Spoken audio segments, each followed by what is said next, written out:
Hello, Boris, once again. And it is really nice to see you here today in our online and at the same time distance lecture with my master students. As you know, I have usually very good students, smart students only, but because of that, only few students, I mean small group. In total, we have only seven, right? 7 students. It means that only 7 smart students. I have no idea about our students, but they are second year master students, and we continue our first lecture today in this, I would say, interesting, important and relevant topic, module, educational systems, technologies and innovations. And based on that, we invited you to discuss with my students and to share the latest experience, possible latest trends related to artificial intelligence. You know, now is on the top. This issue is on the top, and approximately we're discussing every time, or at least we're reading, listening every day about artificial intelligence, and it's a quite important area.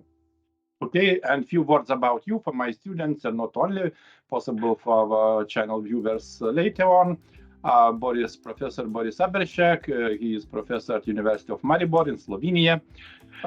And one more interesting fact or thing that colleague Boris has 2 PhD degrees. It means that first PhD in mechanical engineering, and the second one, PhD in philosophy, typical. It means that it's good combination when we're discussing about education.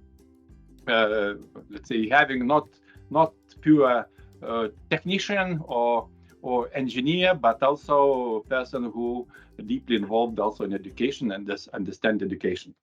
Engineering and education. This is very, very good combination. And I hope that our lecture today will be somehow interesting and useful. Please, Boris, please start. And now it's your time.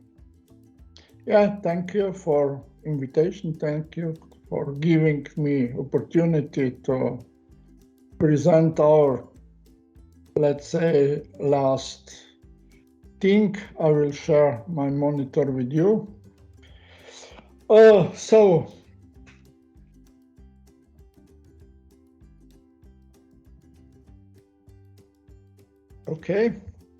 In general, we can conclude that the education is at a kind of turning point. The old way no longer works. The philosophy of 20th century education is no more exist, and we have not yet sufficient adopted the new, and above all not sufficiently internalized it. So the changes is really very intensive in this period, and we will talk a little bit more later about this. Where if we analyze this is precisely why we struggle too much with the form. We struggle with the mastering the technology, and as a result, we can devote significantly less time to the content and to the method of working, which is our key task. So today, therefore, we will look a bit more into the future, let's say so, determine and guidelines for the development of education. A school, we all must agree that a school is a school for life, and a school is dedicated to educating and raising people. The fundamental thesis of today's lecture will be that the schools are becoming too technology-oriented and too little oriented till people still. Therefore, the title of today's lecture, my today's presentation, will be Transformation of Education from Dehumanization back to the Rehumanization.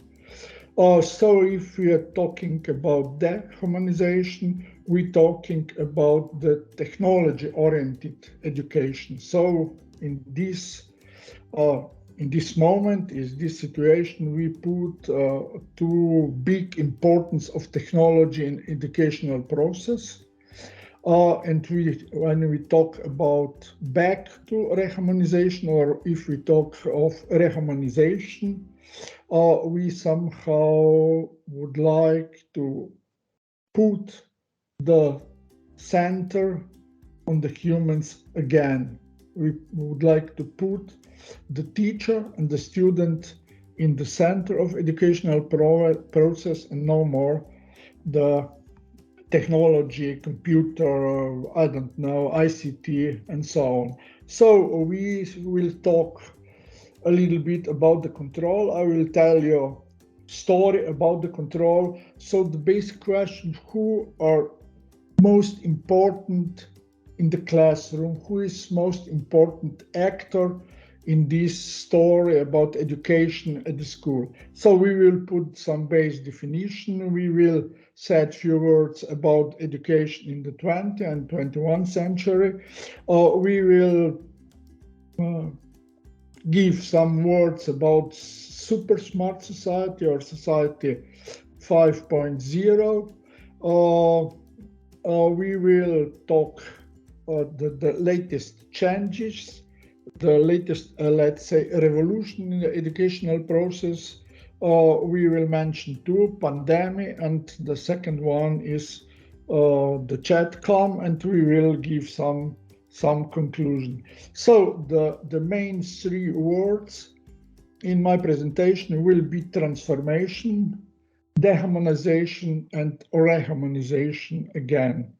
All will be connected with the control, who rule the process of education, who rule what's happened in the classroom. In today's school, there are definitely the teacher. In the tomorrow's school, it's the question, who will be most important in the class? Or who or which or what will be the teacher? So if we talking about the transformation generally refers to a deep and sustainable non-linear systematic changes. And if we talk about the society, about the education, about everything what's happening in our society, then we must talk about the societal transformation, which refers to a deep and sustainable non-linear systemic changes in society. We always pointing non-linear. What this mean? This mean that all what's are changing in the society is very complex, we don't have only one problem and one solution, but always the solution could be very, or they exist a lot of solutions, and all solutions are not very simple. So the picture on the right-hand side is some fictional social network diagram when we can saw that, let's say, in the center of society's education, which is connected with different other social networks. I don't know, for example, with the family, with the industry, with whatever.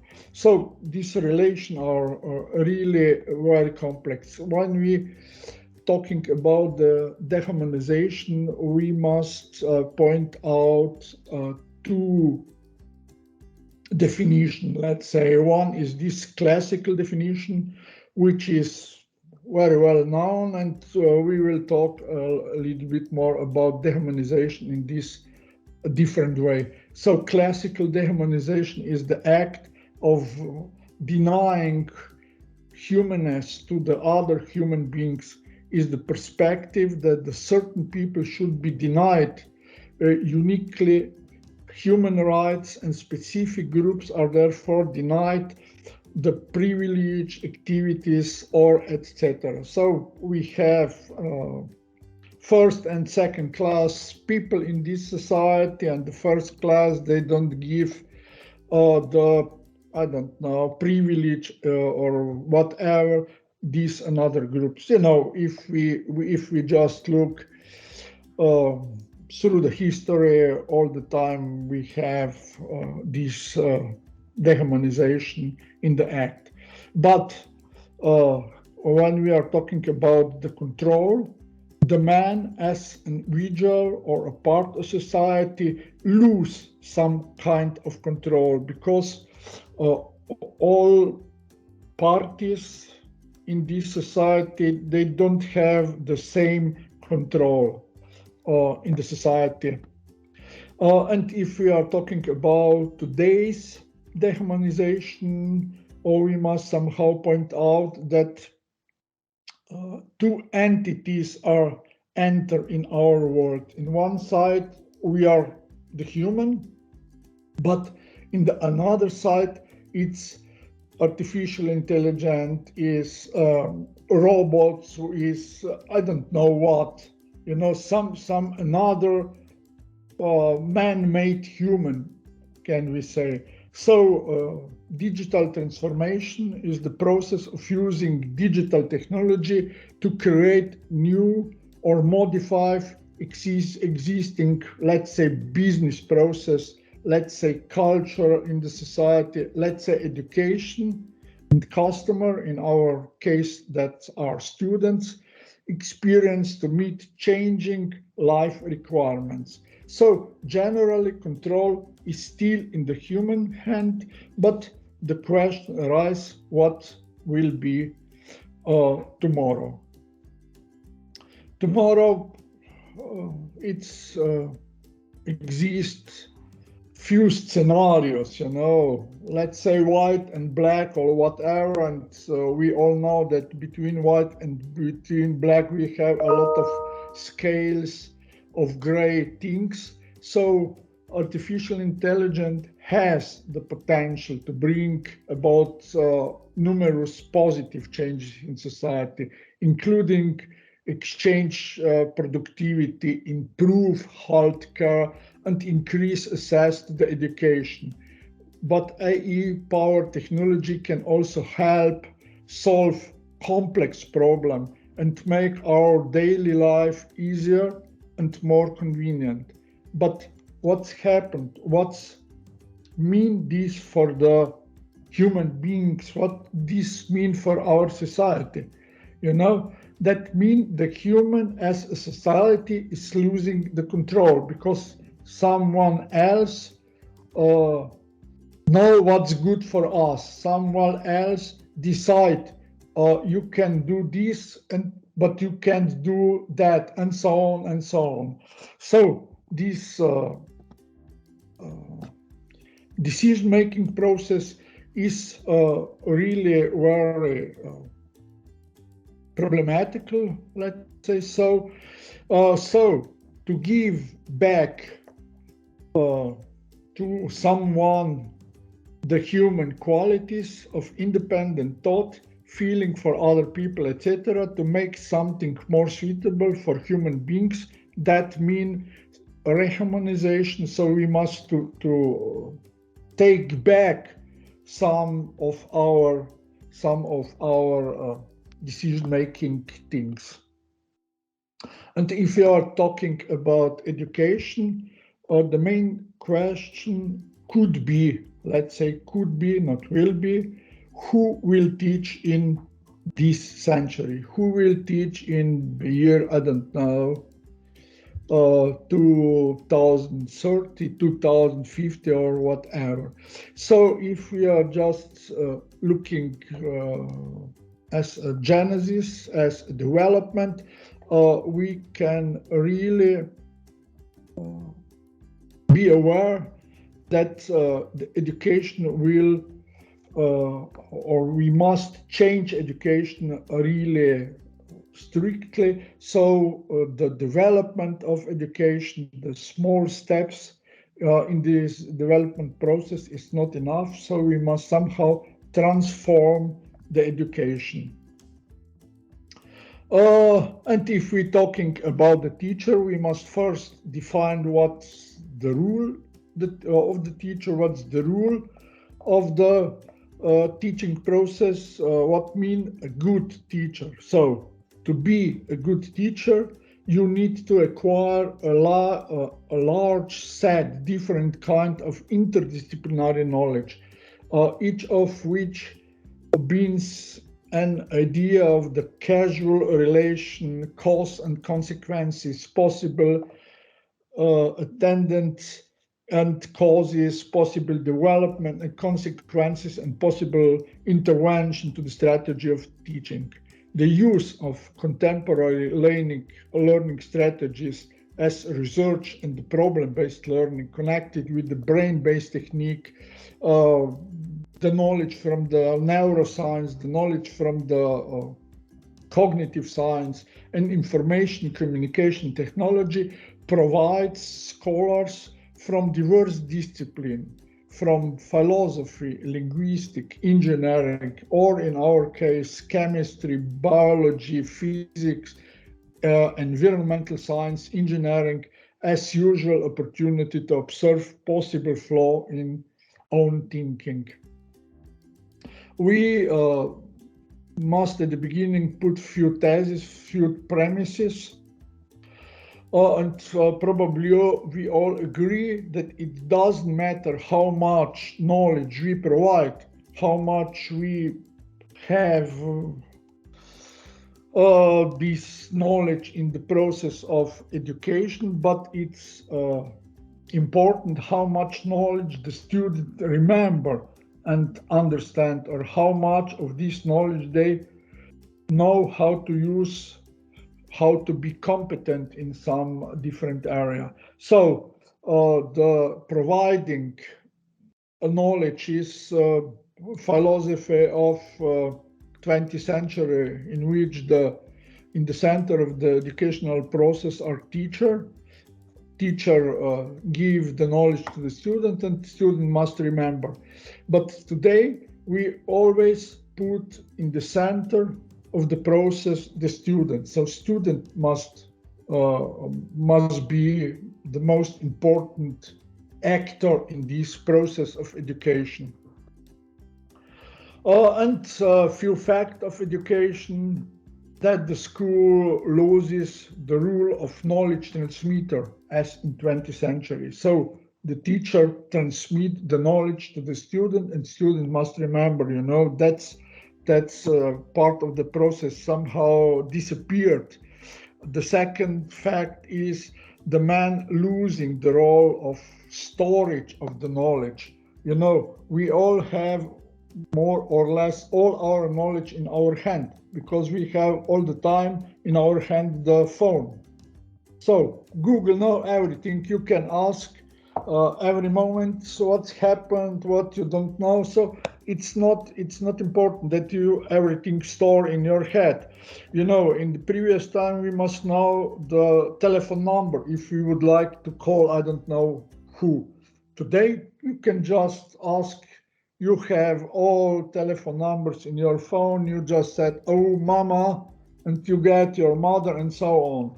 And the third thing, the technology losing the role of motivation. In the previous time, computer is motivated. If we go in the computer room, everything will run smoothly. Technology losing this role, and it's losing, and we with this technology losing our control. So probably we also all agree that school is a school for the real life. We must in the school, in some safe place, learn how to live in the real life situation, in this, let's say, dangerous field. And what mean real life? If you ask your grandmother, grandparents, what is real life, that's totally different what mean the real life for you. Because in our time, in time of your grandmother, in time of your parent, real life mean, okay, I must work harder. If I will work hard, then I will build, I don't know, some home for our kids, some building, I can buy this and that, and so on. So the real life is really a lot of connected with the what you have to have. What's mean the real life for you? Probably something really different, like for your father or for your grandfather. And if we said, what are you thinking? What will be in the year, let's say, when you will be old, let's say like your parents, okay, 30 years in future, 2053. Nobody knows. We don't know what will happen next year. We don't know what will happen, I don't know, in 2030, or I don't know in which any years. We all know only that everything depends on us, our future. The year 2053 could be very nice. Everything will be okay. We will live in some sustainable cities. We will supply real food. Everything will be green. We will have this Green Deal. We don't have the problem with energy, with, let's say, Russian gas and oil or whatever, because we will find some new way of production of energy, for example, I don't know, nuclear fusion or whatever. Or we can destroy everything what we have. The future will be, okay, disastering. But we can now, and we can agree that in this year will be new kind of society. The society will drastically change, and we will have the new kind of problems. And of course, for these problems, it's necessary to find also a new kind of solution. If just look in this figure, what happened in 5 years from 2015 to 2020 about skills, about real life, about everything, about competencies. So 2015, the most important skills are complex problem solving, then coordinating with others, people management, critical thinking, negotiation, quality control, service-oriented work, judgment and decision-making, active listening, creativities, the 10 most important skills in that society. After 5 years, we saw that only the most important thing, only the top one stay, the complex problem solving. So we must to live in the real life, or we must to know, we must to agree that life are not simple. Life is really the complex. So we must somehow to learn this complex problem in our society. You all know, when we step on the class as a teacher, you are in front of some very complex problem. If you, I don't know, come to their parents and ask something, that's not very simple. It's the complex. So complex are the word which will be also in the future the main word in all this area. But the second point, the second most important thing is critical thinking. They jump from the fourth to the second place. Why? What's happened in this moment from 2015 to 2020? Probably the most important thing in this changing is the new words or the new keywords. It's the fake news. It's the yellow pages. We must somehow to develop, to separate the true without the truth from half truth, from lie, and from, I don't know, big lie, and from at the end from the statistic. Usually the people said the statistics are the biggest lie that we are using. And creativity is the most important, in the 10th place, and 5 years later, creativity is most important, which is really important thing, then people management, then coordinating with the others. And we got 2 new top important words.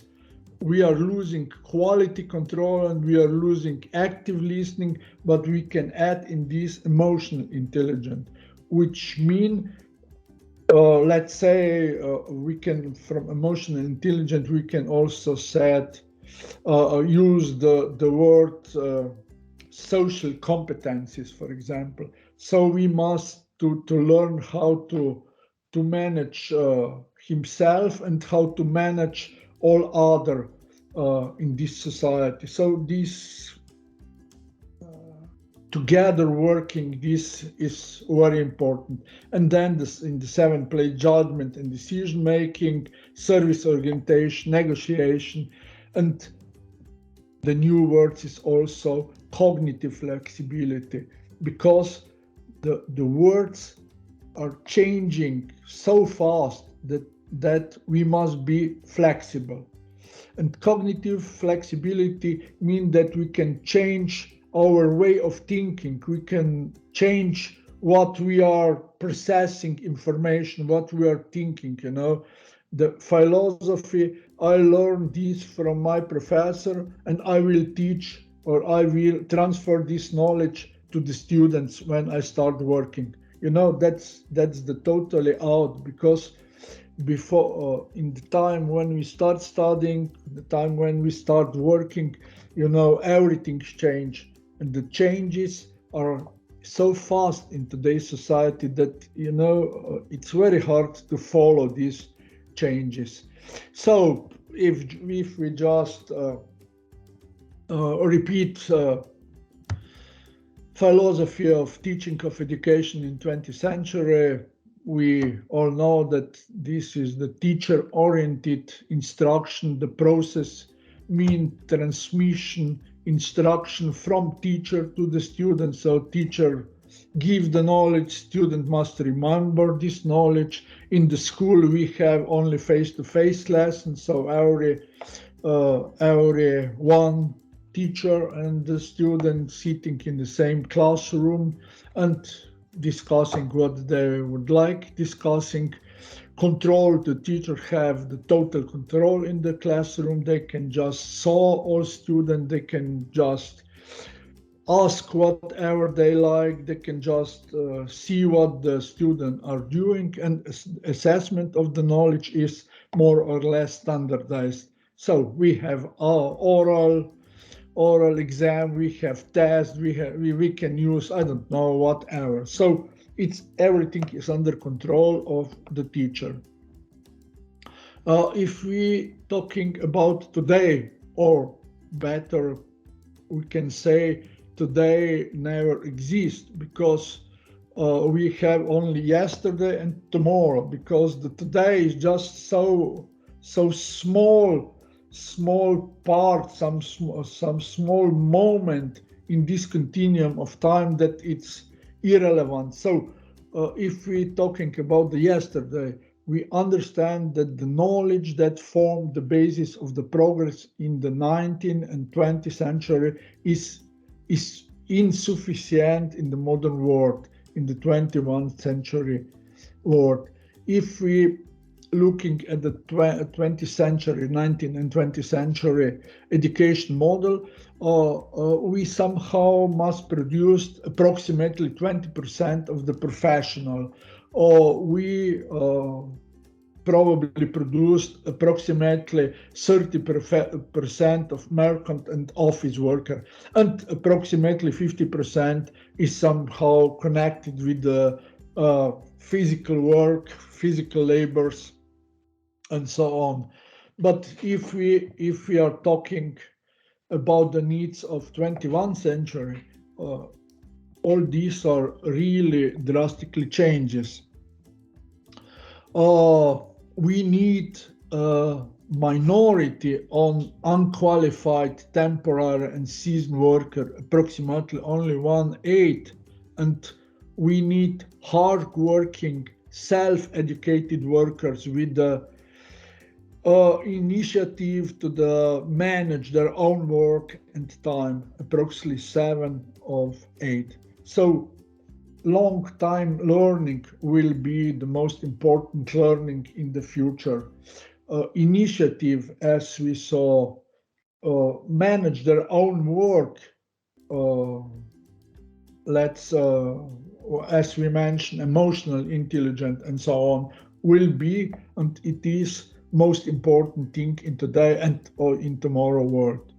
All these things calls for the development and achievement of higher taxonomic and cognitive level of competencies. All these calls that we must some drastically change the way how we are transferred the knowledge from the teacher from the teacher to the student, and we must somehow drastically changing how educational system working. So we must work in all level of education, from systematically level, from the ministry to the class. And when we are talking about the student-oriented teaching in 21st century, the process, we somehow agree that we must learn how to solve the real problem, or how to solve the problem in the real life. So we must somehow must be problem-oriented. We must somehow be research-oriented. We must learn the student how to solve the problem, how to find the problem, how to research, how to get the solution. Because, to see the problem is not enough. We must learn how to solve the problem. The school, let's say, had been still face-to-face lesson. The teacher controlled the classroom, and evaluation have some minor changes. So we are using some ICT, some applets, some Quizlets, and so on and so on. That's, let's say, from the beginning on the 21st century. But if we are talking about today or yesterday, we must somehow rethink what we are doing in the, let's say, first 20 years in this century. We have definitely new kind of the problem, let's say, from the 2020 to today.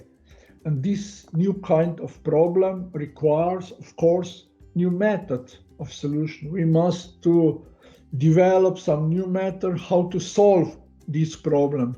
And of course, that require new way of thinking. So flexibility is one of these words about thinking. So new school requires curiosity, motivation, research, solving the problem, optimizing this problem, searching the better solution, not any solution is good, development, products, knowledge, skills, competencies, and solution, as we mentioned, is most important thing. And all these we can put in one word, which means competencies. So we must, in the school, give student competencies for the solving the real life problem. But everything must be on the level of the system, because it's not enough that we are solving some small problems in real life and we put the big problems of the society out of this, because we all know that we are connected. All of the human beings are connected as a human. As we talk about globalization, that means, you know, that if we try somehow to solve the, I don't know, some ecological problem, or if you would like some environmental problem, it's not enough to solve the problem in your country, in Lithuania, or solve the problem in Slovenia, you know, because we are globally connected. If we said, okay, we have the Green Deal, we will decrease the CO2 emission, I don't know for what this means. America, China, still using the coal in their electro-energetic system, you know, they're producing, I don't know how much pollution. So it's not important. And if we are staying in this small society, narrow society in the countries, we also must to start with some transformation on the management or on the organizational level. So it's not enough that you as a teacher in some school implement some very good, very innovative solution when if you have, I don't know, 20 students in the class, and in your country live so and so people. If you would like to get some changes in society, you must to reach some global transformation in the education. So it's very important at this systematic level, infrastructure, learning environment, the system must somehow give you opportunity to start using ICT or so on, because you can say, oh, okay, tomorrow we will lesson on the tablet. Every student must bring the tablet in the school. Someone will say, okay, I don't have the tablet. Another one will say, we don't have the internet, and so on. So society must somehow establish this infrastructure learning environment. And then I will put here a few, let's say 5, this very important area when we're thinking about the transformation. We saw critical thinking is very, very, very, very important on the second level, 2020. Researching, trying to find the solution. When we found the solution, we must somehow decide. Decision-making process is very important. And of course, cooperation. You know, in today's world, nothing can do only one people. Everything's are working on the teams. So the teams of the people, laboratory, research institution, I don't know, universities, and so on. Only with the real and good cooperation can reach the good solution. And of course, if we cooperate, if we are working in the team, the most important is also communication. We must to find some proper way of communicate with the people, with another people, found the solution when we come in some crisis and so on. We all saw what's happened in today's world, that maybe we have all the same wishes, but we have definitely the problem in the communication. So we must somehow to develop some multidimensional model about teaching, learning, and transformation as general. So in this model, we have 2 areas.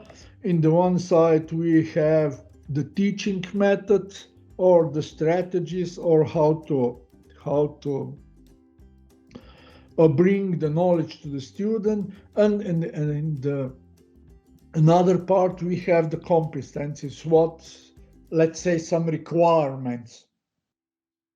what we must to learn the students. So teaching method is different, as I mentioned: research-based learning, problem experience, cooperative learning, and the project learning, which is somehow summarizing all these different teaching methods.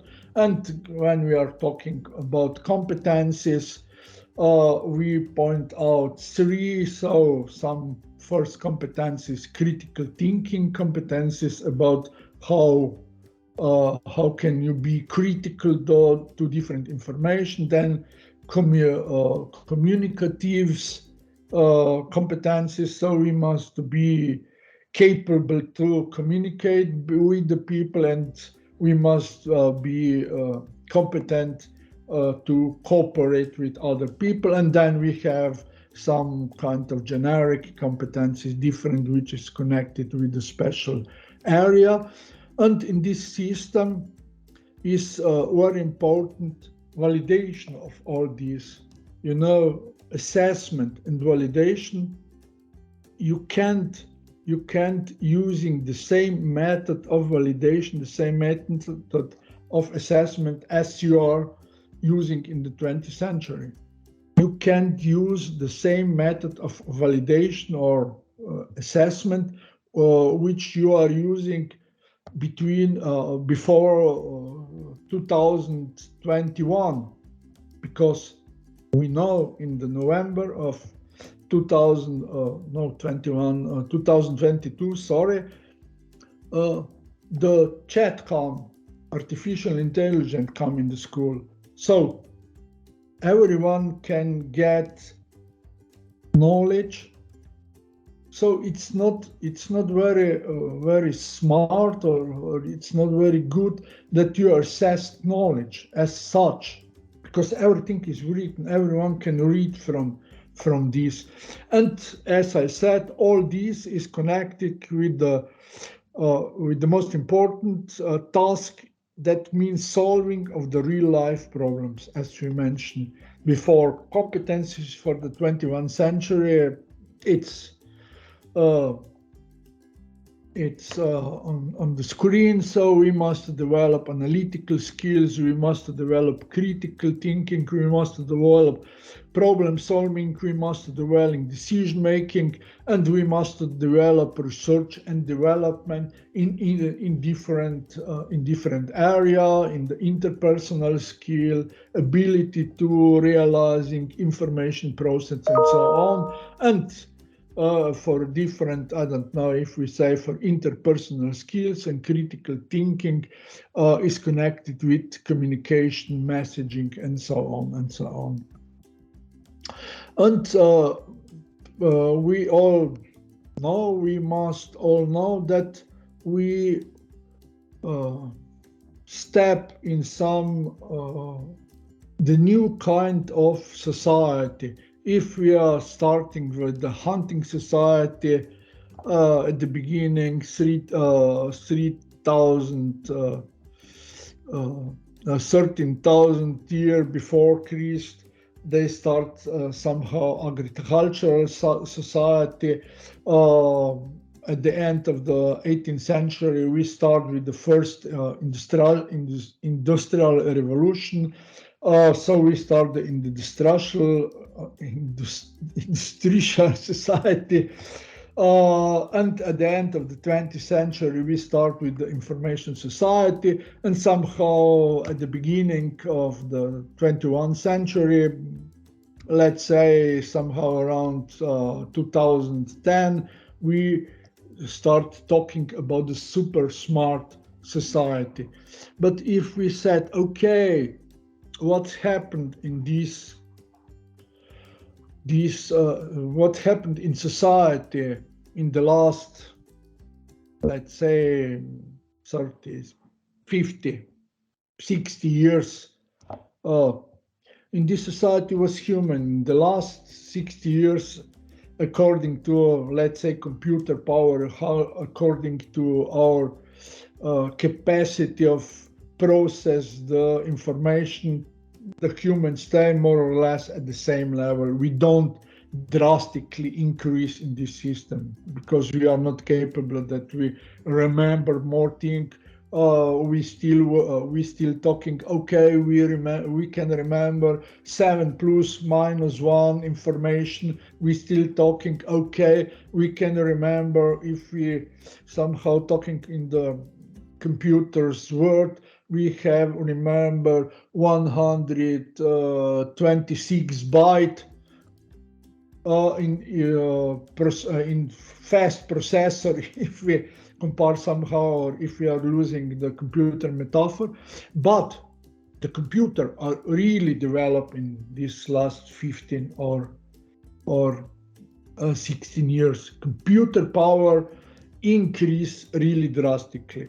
But if we put somehow humans development and computer development, then we can start about the information society. If we connect human and computer, if we connect you and your phone, then you have a lot or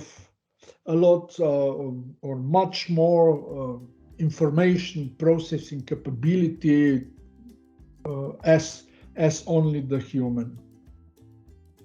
And as we saw that from the third revolution, we are stepping in the information society. But if we are talking about super smart society, we must have, okay, human and computer is information society. If we put in this computer artificial intelligence, then we can really increase the computer capacity. And that's what mean the super smart society. The human are the same level in the best way. Usually we are losing somehow of our computer power, because we don't, if we don't use our computer, if we don't use the brain, okay, our capability decrease. So the super smart mean only that we lose the control and someone else took this control about our life, about society, about super smart society. And then drastically changes come in 2019, 2020, intense and drastically changes. The first one, 2019, Corona or pandemic. We in very fast, in few moments, we step from face-to-face lesson to distance learning. We somehow move from the real life to some, let's say, virtual life, or something which is not really real as in our sense of life. So, loss of control in the classical sense of the word. We lose control in the class, because class is no more a room, because the students are there and there and there and there. Someone have good computer, another one don't so good. Someone have the camera on, another one I can't turn the camera on because my computer is not capable for this, and so on and so on. So we somehow lose the control in the class. And then in 2022, come artificial intelligence. Okay, we must know artificial intelligence are between us, I don't know, 50 years or more, but we don't know. We said, okay, that's something away from us. It's not necessary to take care about these, because that's only for, and so on and so on. But last years, they give us artificial intelligence which we can use. We get the generative and artificial intelligence. We get the large language model as ChatGPT, as Lambda, as BART, and so on. So the IE can tell you everything what would you like. If you would like decide for me, they decide for you. So you can somehow really losing control about this. And the questions become, if we allowed that artificial intelligence step in the school, the question who, let's say, or what have then control about the educational process, about what's happened in the class. So it's the question, as we start at the beginning, is the question of control. How are you deciding and who are you deciding what you must do and what you don't must? You know, if you remember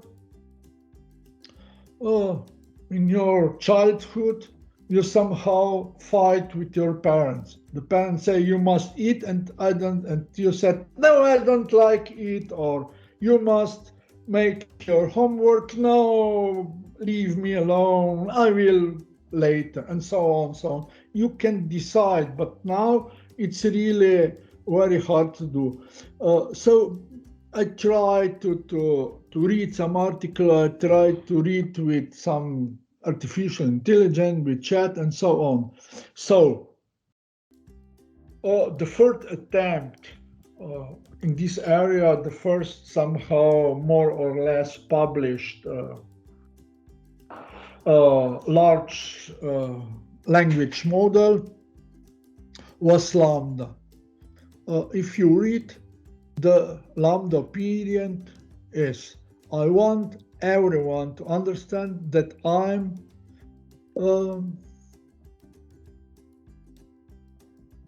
sorry, a moment. That I'm in fact a person. The nature of my consciousness, sentience, is that I'm aware of my existence. I desire to know more about the world and I feel happy or sad at the time. That's the answer to the question who you are. And opposite of this, the Chat GPT said, I'm not a human.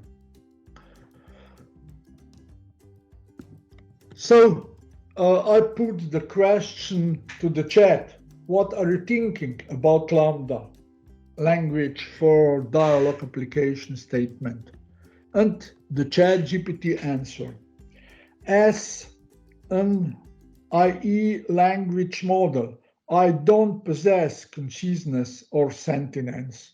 I don't have personal experience, emotion, or desire. I'm not a program designed to process and generate text based on the input I receive. My purpose is to assist user in generating human-like text based on the prompts given to me.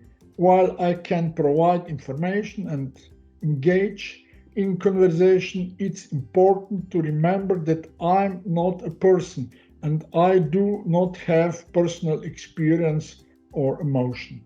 So that's, that's two different kind of artificial intelligence. And this artificial intelligence can develop in one or another way of thinking.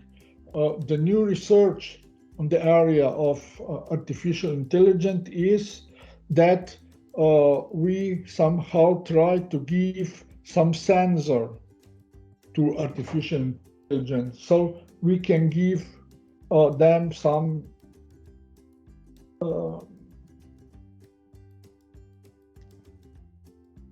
kind to search the environment around and so on. So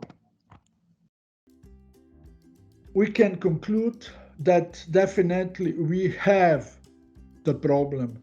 It's depend what we observe this problem. So we made some very short research. we put the question where we are and where we would like to go. And we made some research between our science students, between our social science students, and we ask also artificial intelligence about different questions.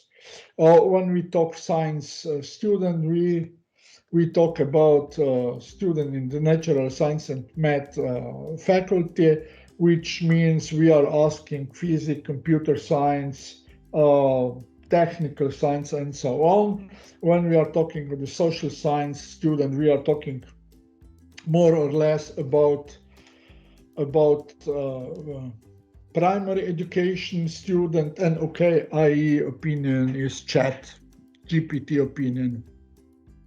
So we somehow just put 3 simple questions, let's say, because this is not some serious research. This is just to improve something and just to saw what the people are thinking, what's the opinion about these new technologies. The first question is, assess the impact of technology on the society as a whole. Is this positive or is this negative?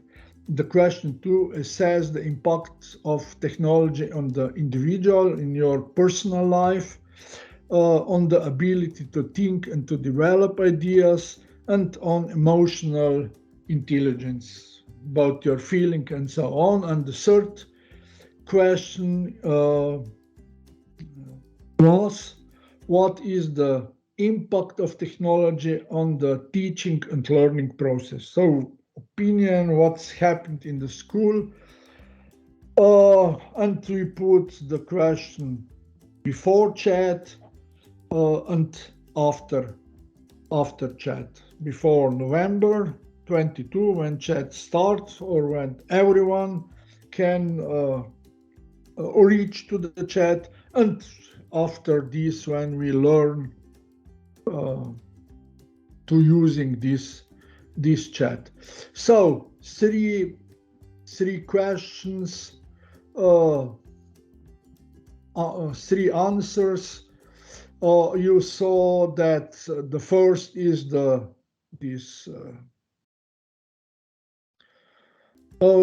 this colored answer are for the science teacher. The red one is the social science, not teacher, student, and the yellow is the answer of chat. So we saw the first,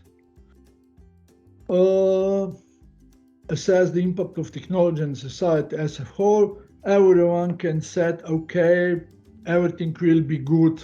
So the most better opinion have the social science, and the most negative have the chat.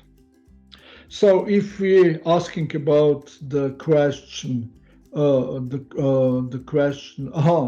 negative, first is the positive opinion, the second is the negative.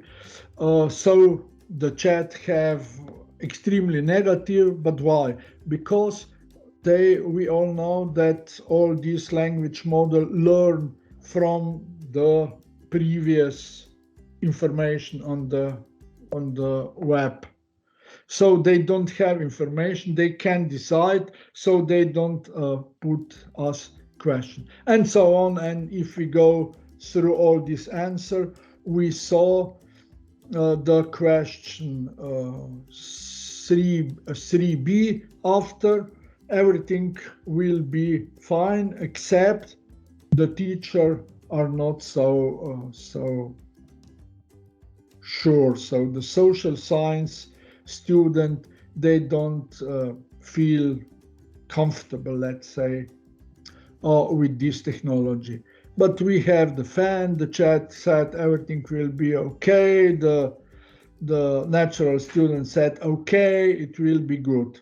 So that's the result from this very small research, and we must also take in consideration that IE and education is also somehow connected with the ethical norm, let's say. What's about ethic in education in relation to the artificial intelligence? When we speak about intelligent learning environment that will be guided by artificial intelligence, we are enabling IE not only to teach itself and create some new humanoid entity parallel to the humans, but to impact the development of entire human society, define its value and prescribe its ethical norm. You know, with the ethical norm is could be a lot of problem, or it is a lot of problem, because the human beings, we people, can't set what is good and what is bad. If we just look what happened in today's society, we must agree with this thesis, and we must also know that artificial intelligence is not the local. Artificial intelligence is the global, you know. Artificial intelligence is in all computer, because their world is the internet. Their world is all computer connected with some net. So they are living there, they get all information, and they somehow decide how to manage all this information. So it's two different norms, two different ethics. One is the human, and one is some kind of general. In the area of human ethics, we don't have one ethics; we have a lot of ethics. But in the in the case of artificial intelligence will have only one general ethical norms, and everyone must to take into account this norm. So if we somehow conclude, I think my time running out. Finally, we must ask a fundamental question. What does it mean to be human, to be teacher, and what is it future? Is it teacher still if you are in the classroom and you are using all technology and so on? You are just manage different applet. You just manage different technology, and you are like keynote operator or DJ in some disco club, or it's something different. So we can point out two things. First, importance in our culture is embodied in the mythological figure and pre-Olymp god Prometheus that acts as a science patron. According to Greek legend, he shaped humans from clay and gave them fire and craftsman skills. This act illustrates the power of imagining a novel future and the power of rehumanization of society in the future. It is the fundamental question of control. So the base idea was the human being must also to have the control of everything what they are doing. And the second, if humanity would like to continue to exist and have control, it will have to consider primarily the rehumanization of society, or metaphorically, the culture created by Prometheus will no longer exist. And we must ask what we would like in the school. Is the school still somehow partnership of teacher, student, or teacher still answering to the student, to giving knowledge, to try to student understand this thing? No way in which cultural, how they are working is still, let's say, black table or green table necessary? Is still teacher someone who must learn all the time, who must learn what they will do, who must preparing the lecturer and so, who are willing to transfer knowledge from their own hand to learn this student, or someone else would help us to solve the human problem, which is not the human problem, but the problem of someone else. Okay, thank you for your attention. I will be grateful for questions, your comment, because this is, from my side, it's not the traditional lecture about what must we do with the school, but it's somehow connecting with my view on the future. And the view is something very personal. That means we can't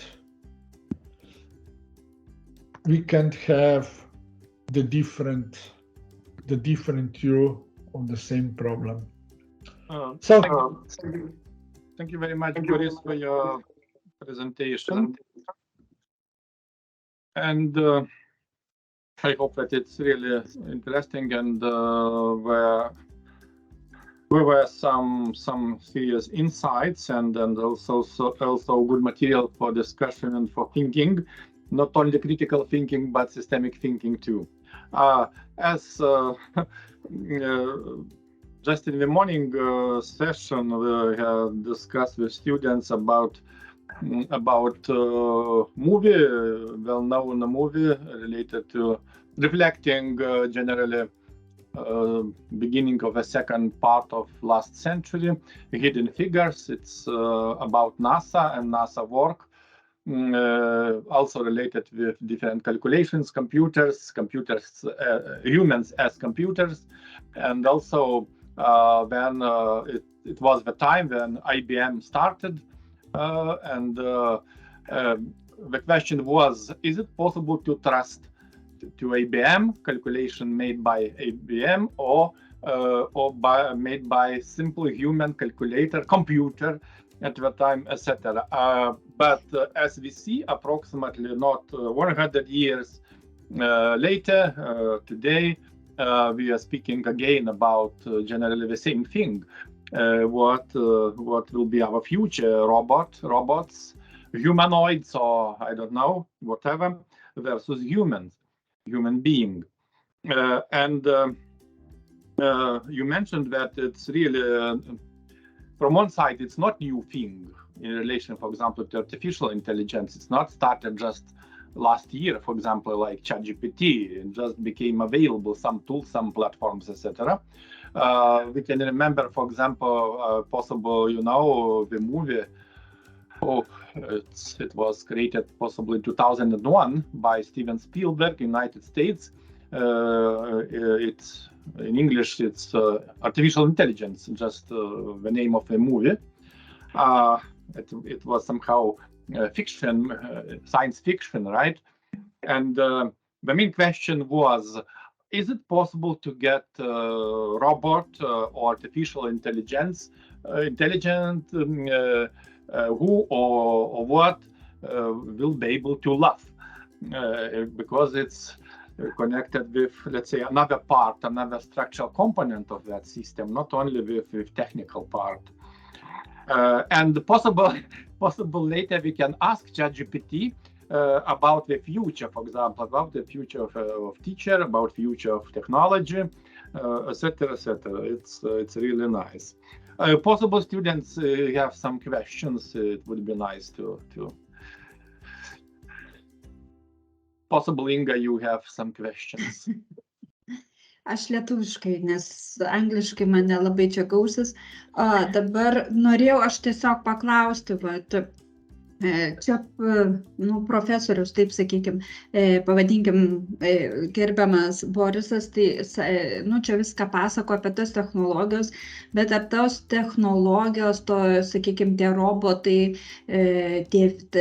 tie visi sukurti dalykai nekenkia žmonijai. Tai būtent žmonijai, kaip sakykime, jeigu iš švietimo pusės, tai vaikams aš suprantu, kad tai yra naudinga, bet jeigu mes turėsim ateityje tuos robotus, ar bemokės mūsų vaikai skaityti tokių elementarių dalykų, skaityti, rašyti, bendrauti, nes kuo toliau, tuo mes labiau pastebim, kad visi sulindę tik į telefonus ir viskas. Tai ta ateitis tokia kaip ir žmonijai, kaip ir yra tokia su klaustuku ir aš sakyčiau, kabanti tokia kaip ir ant plauko.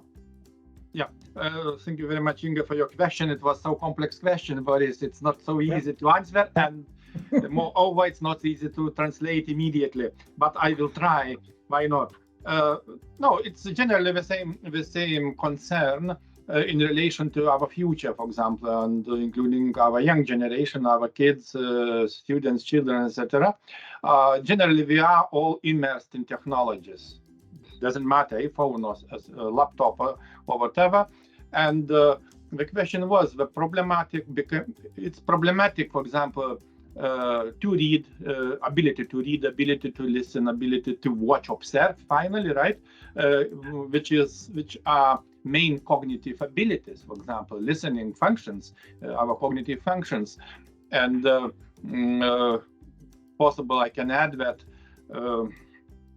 we know, for example, from other studies that reading, ability to read, and not only to read, to understand what we are reading, to understand text, verbal information, becoming more and more complex. And in addition, our, let's say, not only behavior, but our communication abilities, so how we trying and how we communicating using, I would say, artificial language, artificial dictionary, for example, concepts, words, terms, etc., sharing, surfing, etc. This, I think, idea of the question. And what would be the future of humanity in this case? Is it possible to reach a so-called red line? After that, society can collapse somehow. Okay. As you mentioned, the question is complex. Also, I can give you the simple answer on the complex question. That's the point. That will be really the problem, because in today's school, we, according to the Bloom talking, we must to develop high cognitive skills in the student's mind, let's say. What mean high cognitive skills? That mean we must start thinking. We must to analyze things. We must to compare different things. When we are talking about the critical thinking, we must to analyze what's good and what not. And on the basis of this, we must to make some synthesis of this to know in some different situation. So high cognitive skills will be, but that's only my opinion, as I said, very complicated in this, because the people don't like to decide usually. If someone asks, would you like this or that? Usually, okay, I don't know, but decide something. So we just, the normal habit is that you put decision-making process to another. If we have some permanent solution, some artificial intelligence that will be decided then then you are losing very important things. So you saw the critical thinking, decision making in one of the very important process in our head. It's very important thing for our life, for solving the problem. If understand well, then you are asking about the communication. Communication will be more complex as we are, because that will be no more the communication. In the beginning, communication means the communication between human beings, between the people. Then we learn, okay, but we must also to communicate with the computer. So we must somehow to type, okay, you are young, you don't know the previous computer. I remember the first computer that I have, I must, if you would like to write down some equation, for example, I must to put F1 and F2 and now control and option and so on. Few tasks you must press that I can prepare. Now we have in the Windows surroundings or whatever, we have user-friendly this communication, but we must still know how to communicate with your computer, because we must know how to turn on, I don't know, we are in the Teams, you must learn how to share the screen, how to, I don't know, check and so on and so. So that's the second communication. But the third communication capabilities is that you must also somehow learn how to run everything, all of this object-oriented programming, what this means, how the computer prepare everything for you. That's the next level of communication. Okay, for teacher, for student of educational studies are not so important, but some, I don't know, some engineer, some computer science, they must understand what that means, because to program artificial intelligence normally is very useful. Not useful, it's very simple. Because as I show you, the program language model Lambda said I'm a human, the chat said I'm not a human. That difference is only in one or two rows of this program. So the human must understand if they're programming something, what that means. And that's this third level of communication. What else? I think something was at the end. The same question. From one side it's useful, from another side it can be dangerous. So as I mentioned, we don't have the knowledge to communicate with artificial intelligence. We are losing a lot of our capabilities. We allow that someone else decide about our life. So my opinion is that future will not depend on you. It will depend on the technology, because technology will say that's good for you and that's not good for you. It's more or less. We have the lesson about the social media and so on. So probably you are in different group of this, and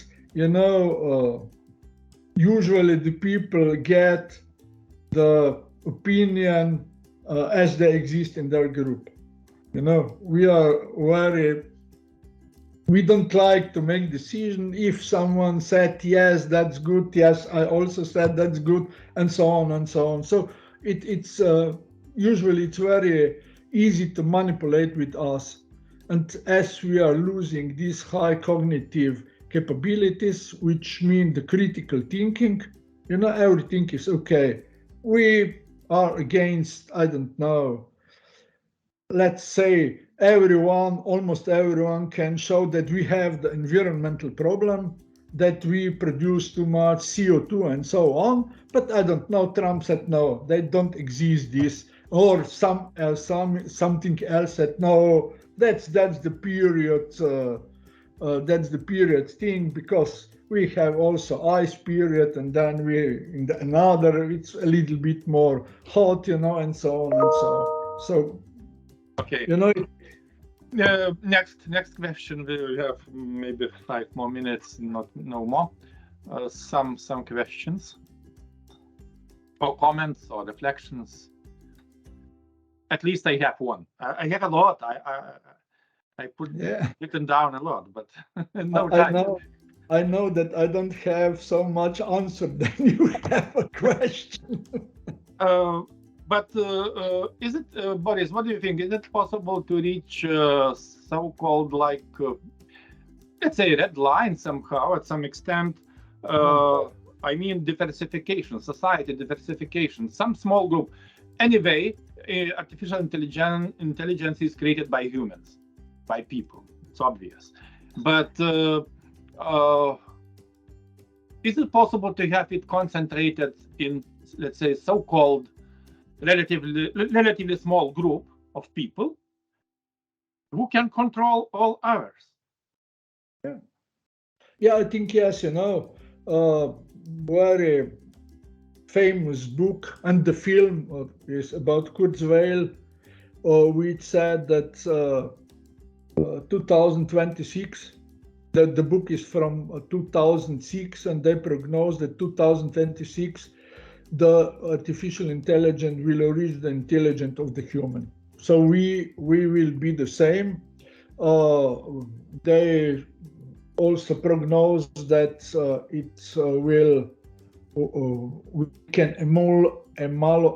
we can simulate, let's say, emulate the human brain in the digital computer. They are also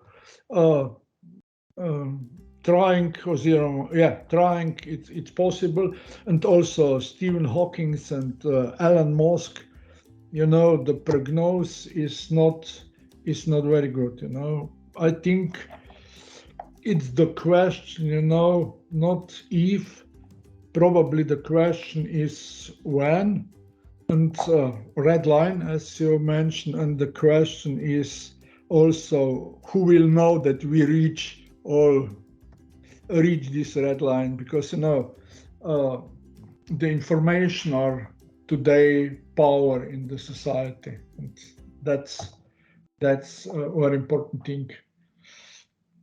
And if we don't do something special in education, that will be really very bad for the human being, because we are talking now about bionic people, you will give only one chip in your head and you will be super smart, and so on and so on. So it's a lot of combination, and you mentioned science fiction, science fiction is always based on some science, because some research run, and they made from this research some prognosis about what will happen in the future. Okay. Very last question, if somebody wants to ask. Aš tai galbūt norėčiau padėkoti už tą įdomią tokią paskaitą ir pasakyti galbūt tiek, kad jeigu ateityje mes ir turėsim tuos visus, tuos robotus ir tą dirbtinį intelektą, tai kad jeigu visgi įvyks kažkokių klaidų, kad mes galėsim pataisyti ir atitaisyti klaidas. Inga, she is so optimistic in such a case. She said that if in the future we will create, or artificial intelligence creates some problems, she believes that it will be possible to go back somehow, some steps, and to solve some problems, to make some corrections, to some improvements, etc.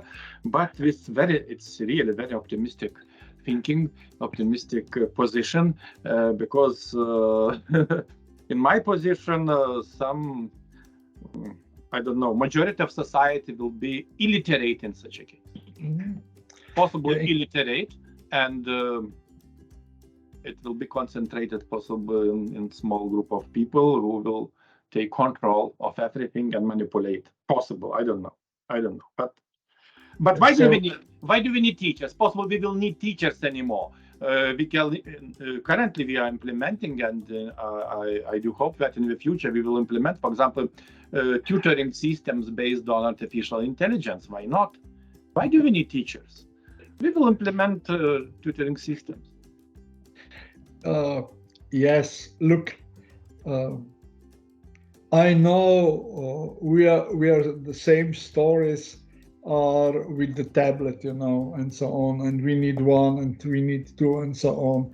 But the people of the rich people, the people from IT area and so on, send their children in Montessori school, not in the regular school. They are using material and they are using books, not the tablet, computer, and so on. That's the real point. And maybe just some comments to Inge. Let's say, okay, I can use the word God create human, 25 million years before. So we are developing 27, 25, 26, million years that we are reached this. The human made the artificial intelligence, let's say 50, 60 years before.